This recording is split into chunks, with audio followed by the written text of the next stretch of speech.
Hello friends, मैं सुमन चौबे आप सबका अपने यूट्यूब चैनल में स्वागत करता हूं। तो फ्रेंड्स, आज हम बात करेंगे शेयर बाजार मतलब स्टॉक मार्केट के बारे में। अक्सर आप सब ने लोगों को कहते सुना होगा कि शेयर बाजार से आप बहुत सारे पैसे बहुत आसानी से कमा सकते हैं। तो मेरे ख्याल से ये बात आधी सच है। अब आधी क्यों? क्योंकि पैसे तो आप बहुत सारे कमा सकते हो बेशक, लेकिन बहुत आसानी से ये कहना मुश्किल है, क्योंकि आपको पैसे स्टॉक मार्केट से पैसे कमाने के लिए स्टॉक की बेटर एनालिसिस करना बहुत ज़्यादा ज़रूरी है। अब जो बिगिनर्स होते हैं, जो कि स्टॉक मार्केट में एकदम नए नए आते हैं, उन्हें बहुत लोगों को ये पता नहीं होता है कि आखिर ये स्टॉक मार्केट होता क्या है। क्योंकि जब शुरू में मैं खुद स्टॉक मार्केट में एंटर किया था, तो मुझे इसका बेसिक नॉलेज नहीं था कि ये स्टॉक मार्केट होता क्या है, ये काम कैसे करता है, ये स्टॉक मार्केट में जो शेयर्स के प्राइस होते हैं वो ऊपर क्यों जाते हैं, वो नीचे क्यों आते हैं। तो मुझे इसका बेसिक नॉलेज नहीं था। और ऐसे ही मैं मानता हूँ कि बहुत सारे ऐसे बिगिनर्स होते हैं जिन्हें ये पता नहीं होता है कि ये स्टॉक मार्केट आखिर होता क्या है और ये काम कैसे करता है, और बिगिनर्स इसमें कैसे आके इन्वेस्ट कर सकते हैं। उनको इसमें आने के लिए क्या क्या चाहिए, जो बेसिक रिक्वायरमेंट्स होती है वो आखिर क्या हो सकती है एक न्यू कमर के लिए। तो आज हम बात करेंगे शेयर बाजार के बारे में, एकदम बेसिक से, एकदम मतलब समझे तो आप ये एकदम बिगिनर्स के लिए वीडियो हो गया पूरा, कि वो आखिर स्टॉक मार्केट होता क्या है, इसमें बिगिनर्स कैसे आ सकते हैं, वो कैसे इन्वेस्ट कर सकते हैं और कितना पैसा चाहिए उनको स्टार्ट करने के लिए। तो सबसे पहले बात करते हैं हम स्टॉक मार्केट शेयर बाजार के बारे में। तो अगर आप इसका डेफिनेशन देखते हो तो आप इसे पाओगे डेफिनेशन में कि स्टॉक मार्केट, इक्विटी मार्केट और share market is a aggregation of buyers and sellers of stocks which represent ownership claims on businesses. मतलब कि स्टॉक मार्केट, जिसको कि हम इक्विटी मार्केट भी कहते हैं और शेयर मार्केट भी। तो फ्रेंड्स, ये डेफिनेशन से मुझे तो कुछ समझ में नहीं आया था जब मैंने इस डेफिनेशन को पढ़ा था एकदम स्टार्टिंग में स्टॉक मार्केट के बारे में। तो आज मैं आपको स्टॉक मार्केट या फिर शेयर बाजार क्या है एक बेसिक एग्जांपल के साथ समझाता हूं कि ये शेयर बाजार है क्या। तो फ्रेंड्स, अगर बेसिक डेफिनेशन की बात करो, आप सरल भाषा में डेफिनेशन की बात करो, तो शेयर बाजार कुछ नहीं, ये एक तरह का बाजार है जहां पे शेयर्स, कंपनी के जो शेयर्स होते हैं उनको खरीदा और बेचा जाता है। अब आप सोच रहे हो कि ये शेयर क्या है, तो फ्रेंड्स मैं आपको इसे एक इजी एग्जांपल के साथ समझाता हूं। तो फ्रेंड्स, कोई मान लेते हैं कि मुझे एक कंपनी शुरू करनी है, टोटल जिसका वर्थ होगा 1000 रुपए, मतलब मुझे 1000 रुपए का एक कंपनी स्टार्ट करना है, लेकिन मेरे पास मात्र 100 रुपए है। ठीक है, मेरी औकात 100 रुपए की है और मैं 1000 रुपए का एक कंपनी स्टार्ट करना चाहता हूँ। ठीक है, तो अब 100 रुपए तो मैं अपने पॉकेट से लगा दूंगा, लेकिन मैं बाकी की 900 रुपए कहाँ से लाऊंगा? तो उसके लिए मैं क्या करूंगा कि अपना जो 90% जो अपना कंपनी का स्टॉक है, मतलब 900 रुपए का जो स्टॉक है मेरे कंपनी का, वो मैं पब्लिक कर दूंगा, जिससे कि पब्लिक लोग खरीद सकते हैं। ठीक है, अब मान लेते हैं कोई बंदा आता है एक्स, उसने मेरे कंपनी में 100 रुपए इन्वेस्ट किए। ठीक है, 100 रुपए का उसने शेयर मेरे कंपनी में खरीद लिया।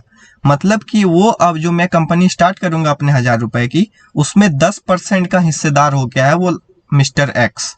अब कल को अगर मुझे 100 रुपए का फायदा होता है तो उसमें 10% यानी कि 10 रुपए मुझे उसे देने पड़ेंगे, और अगर लॉस होता है तो फिर उसके 100 रुपए से वो 10% यानी कि 10 रुपए काट लिए जाएंगे।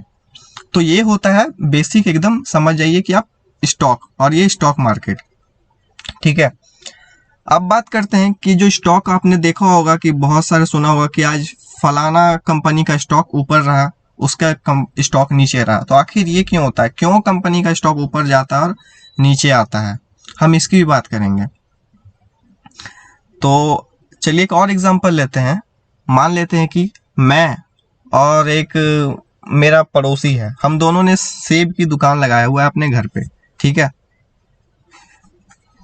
तो स्टार्टिंग में हम दोनों ने सेब का जो कीमत है वो रखा 100 रुपए पर केजी, लेकिन सेब का जो क्वालिटी है वो मेरा ज्यादा अच्छा है मेरे पड़ोसी के मुकाबले। ठीक है, उसके जो सेब है उसके दुकान के, वो थोड़े सड़े और गले हैं।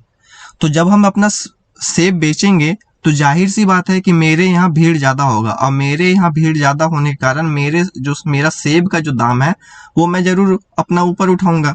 फिर भी लोग खरीदेंगे। क्यों? क्योंकि मेरा जो सेब का क्वालिटी है वो ज़्यादा अच्छा है, और उसका सेब का क्वालिटी, मेरे पड़ोसी का जो दुकान है उसका सेब का क्वालिटी कम है, मतलब खराब है, इसीलिए उसका जो दाम है उसको घटाना पड़ेगा ताकि जो सेब उसके बचे हुए हैं वो आखिर बिक जाए।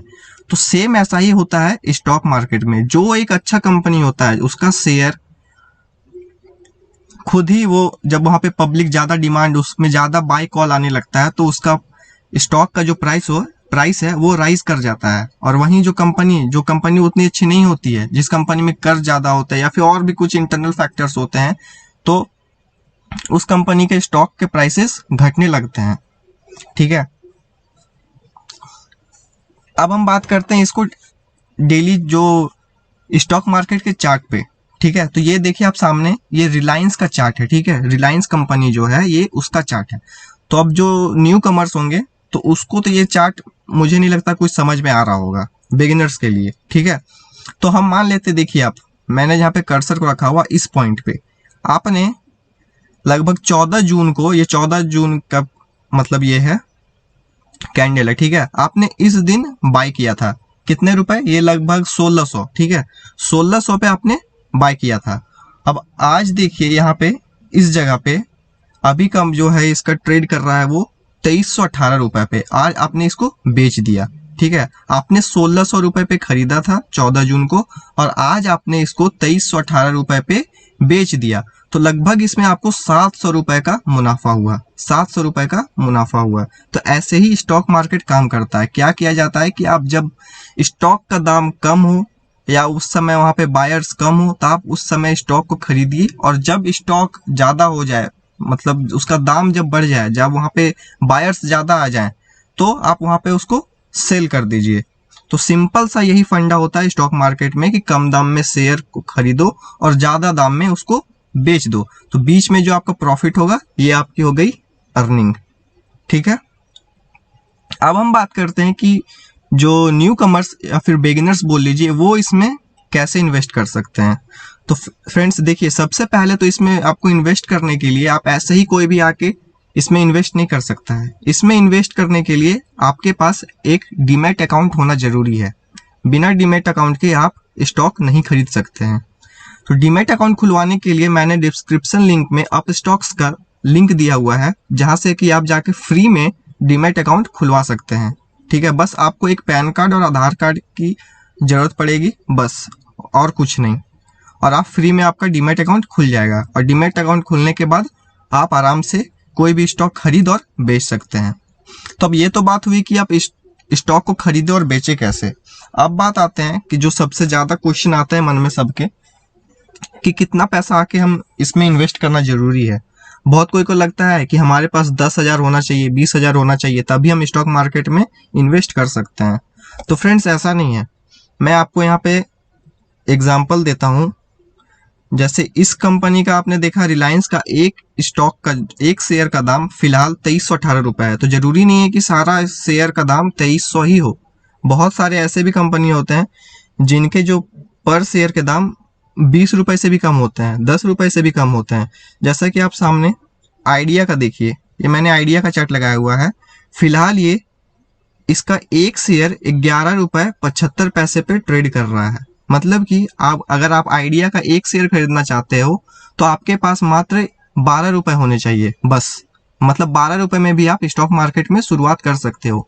तो बिगिनर्स के लिए मैं यही बोलूंगा कि आप कम से कम बस 500 से 1000 रुपए से आप शुरुआत करें, और स्टार्टिंग में आप चीजों को सीखें कि कैसे स्टॉक मार्केट काम करता है, कैसे इसमें अप मूव होता है, कैसे डाउन मूव होता है। इसके बेसिक्स को सीखें, स्टॉक्स को एनालाइज करें, तब जाके फिर फर्दर आप अमाउंट को बढ़ाएं और ज्यादा रिस्क लें। अगर आप स्टार्टिंग में ही ज्यादा रिस्क लेंगे तो ऑब्वियस सी बात है कि आपको बहुत सारा लॉस भी इसमें उठाना पड़ सकता है। और स्टार्टिंग में अगर आपको बहुत सारा लॉस हो जाएगा तो आप फिर डिमोटिवेट हो जाओगे और स्टॉक मार्केट से आप पीछा छुड़ाने की कोशिश करोगे फिर। तो फ्रेंड्स ये था बेसिक स्टॉक मार्केट का। अगर आपको फर्दर कोई क्वेरी हो तो डिस्क्रिप्शन बॉक्स में मेरा इंस्टाग्राम का लिंक है, आप वहां पे मुझे डायरेक्टली मैसेज कर सकते हो। तो तब तक के लिए थैंक्स एंड गुड बाय।